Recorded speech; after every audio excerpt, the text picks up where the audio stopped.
السلام علیکم ورحمۃ اللہ وبرکاتہ۔ الحمدللہ وحدہ والصلاۃ والسلام علی من لا نبی بعدہ وبعد۔ اعوذ باللہ من الشیطان الرجیم، بسم اللہ الرحمن الرحیم۔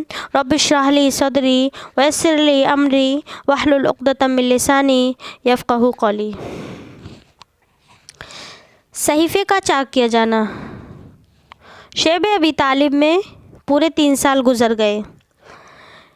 اس کے بعد محرم سن 10 نبوت میں صحیفہ چاک کیے جانے اور اس ظالمانہ عہد و پیمان، یعنی جس میں بنو ہاشم اور بنو مطلب کے خلاف یہ عہد و پیمان کیا تھا کہ نہ ان سے شادی بیاہ کریں گے، نہ خرید و فروخت کریں گے، نہ ان کے ساتھ اٹھیں گے بیٹھیں گے، نہ ان سے میل جول رکھیں گے، نہ ان کے گھروں میں جائیں گے، نہ ان سے بات چیت کریں گے، جب تک کہ وہ رسول اللہ صلی اللہ علیہ وسلم کو قتل کرنے کے لیے ان کے حوالے نہ کر دیں۔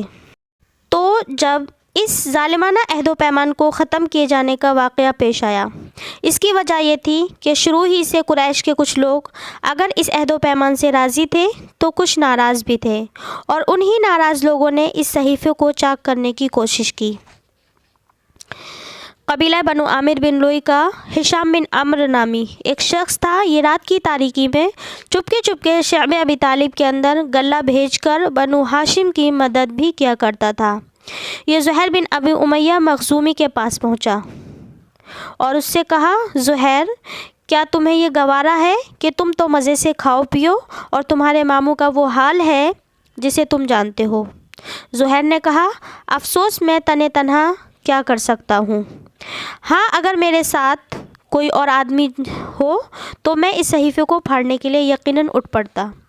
اس نے کہا، اچھا تو ایک آدمی اور موجود ہے؟ پوچھا، کون ہے؟ کہا، میں ہوں۔ زہیر نے کہا، اچھا تو اب تیسرا آدمی تلاش کرو۔ اس پر ہشام مطعم بن عدی کے پاس گیا اور بنو ہاشم اور بنو مطلب سے جو عبد مناف کے اولاد تھے مطعم کے قریبی نسبی تعلق کا ذکر کر کے اسے ملامت کی کہ اس نے ان پر ظلم پر قریش کا ساتھ کیوں دیا۔ یاد رہے کہ مطعم بھی عبد مناف کی نسل سے تھا۔ مطعم نے کہا، افسوس، میں تنہا کیا کر سکتا ہوں؟ ہشام نے کہا، ایک آدمی اور موجود ہے۔ مطعم نے پوچھا، کون ہے؟ ہشام نے کہا، میں۔ مطعم نے کہا، اچھا ایک تیسرا آدمی تلاش کرو۔ ہشام نے کہا، یہ بھی کر چکا ہوں۔ پوچھا، وہ کون ہے؟ کہا، زہیر بن ابی امیہ۔ مطعم نے کہا، اچھا تو اب چوتھا آدمی تلاش کرو۔ اس پر ہشام بن عمرو ابو البختری بن ہشام کے پاس گیا اور اس سے بھی اس طرح کی گفتگو کی جیسے مطعم سے کی تھی۔ اس نے کہا، بھلا کوئی اس کی تائید بھی کرنے والا ہے؟ ہشام نے کہا، ہاں۔ پوچھا، کون؟ کہا، زہیر بن ابی امیہ، مطعم بن عدی اور میں۔ اس نے کہا، اچھا تو اب 5واں آدمی ڈھونڈو۔ اس کے لیے ہشام زمعہ بن اسود کے پاس گیا اور اس سے گفتگو کرتے ہوئے بنو ہاشم کی قرابت اور ان کے حقوق یاد دلائے۔ اس نے کہا، بھلا جس کام کے لیے مجھے بلا رہے ہو اس سے کوئی اور بھی متفق ہے؟ ہشام نے ہاں میں جواب دیا اور سب کے نام بتلائے۔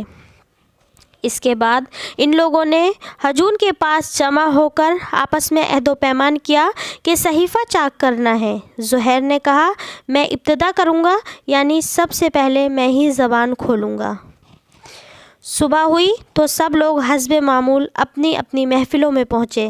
زہیر بھی ایک جوڑا زیب و تن کیے ہوئے پہنچا۔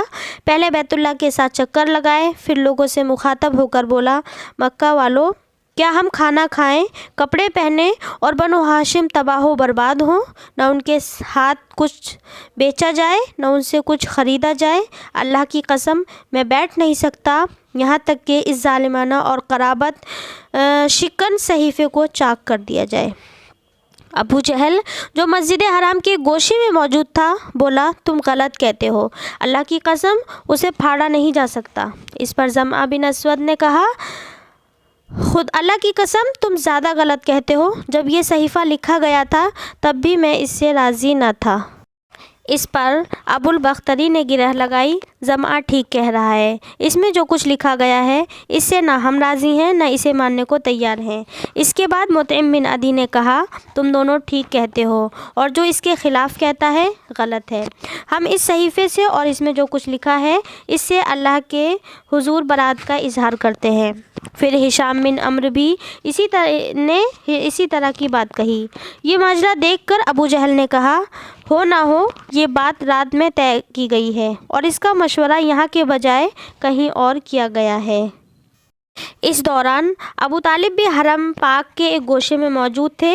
ان کے آنے کی وجہ یہ تھی کہ اللہ تعالیٰ نے رسول صلی اللہ علیہ وسلم کو اس صحیفے کے بارے میں یہ خبر دی تھی کہ اس پر اللہ تعالیٰ نے کیڑے بھیج دیے ہیں جنہوں نے ظلم و ستم اور قرابت شکنی کی ساری باتیں چٹ کر دیں اور صرف عز و جل کا ذکر باقی چھوڑا ہے۔